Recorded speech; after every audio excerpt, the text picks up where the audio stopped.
A mystery box scavenger hunt, not only is it fun, it's adventurous, and it's definitely for the competitive people in your life, something that will be very memorable, and they'll be talking about it for a long time to come. So let me show you how it's done. It's very simple. Grab that pen, grab that notebook, and let's get to it. First of all, guys, my name is Chris. I'm the head game coordinator of Cash Hunt. We are a premium scavenger hunt company, top ranked and reviewed for the past 25 years here in the good old US.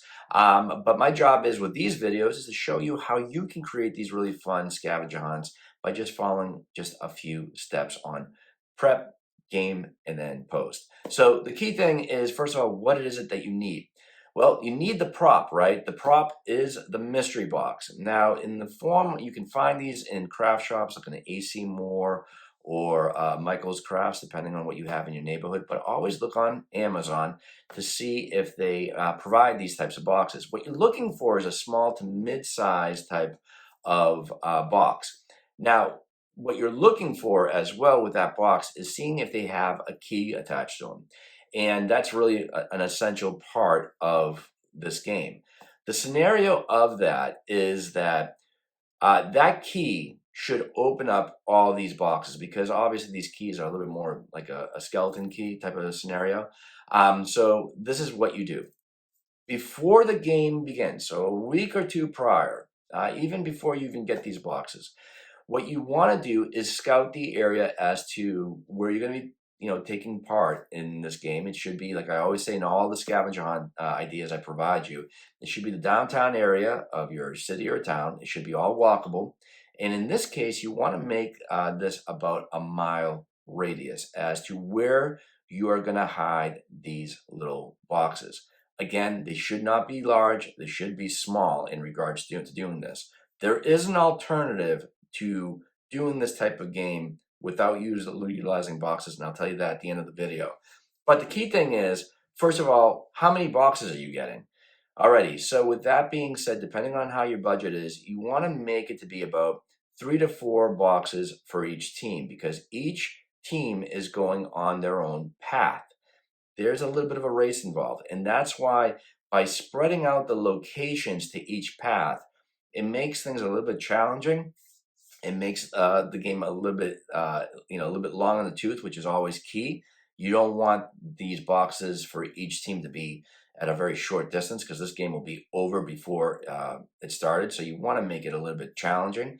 And once you figure out where those locations are going to be, so they should be away from public hindsight. You're not making anything dangerous, no climbing, no swimming, no crawling, just something like, behind a mailbox or underneath a payphone or whatever you decide to, inside of a bush, wherever you decide. But they should just be non-dangerous and, again, very easy to get to without any extra effort, needing to be done. Now, you've done that. It's the day of the game. All right, so what does each team receive? They're going to receive their first mystery box. It's locked, though. But with each box, you're going to hand them a riddle. That riddle is going to lead them to their next location of a mystery box. But in this case, how to start it off, you got to find the key in order to open the one that they have in their hands. So what ends up happening, let's say you're playing, you got your mystery box, you've got your riddle, right? It leads you to a location for your team. And let's say, taped to a tree is that little key. Now, don't worry about the key. What about if somebody finds it and takes it? It's pretty much impossible, especially if the key is about that small. Once they find that key, they're going to unlock the box. And inside that box, they're going to find the following.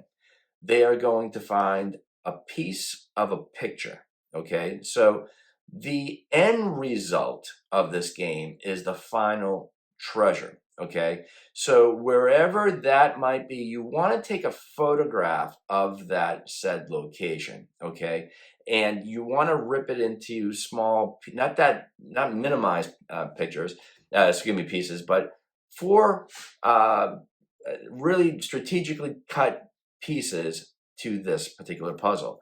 And you're going to do it for each team. So they're going to find a piece of this picture. They're going to find something that might require a real fun challenge. So it could be a video challenge, like, do, a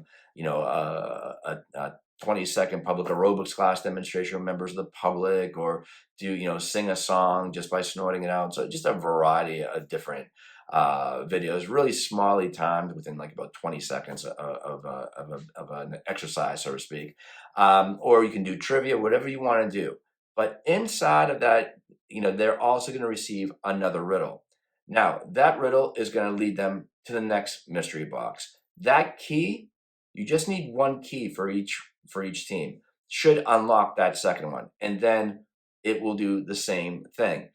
Ultimately, when they have gone through, let's say, 4 mystery boxes, they have the 4 key pieces of that puzzle that will lead them to the final location of that treasure.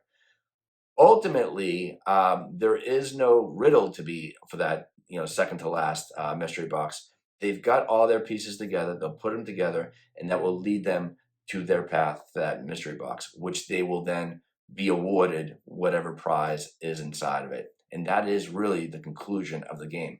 So it is slightly a race. It is competitive, but like I said, by creating each person's path or each team's path a little bit of a length, it gives that game a little bit of longevity. You don't want to make it too quick.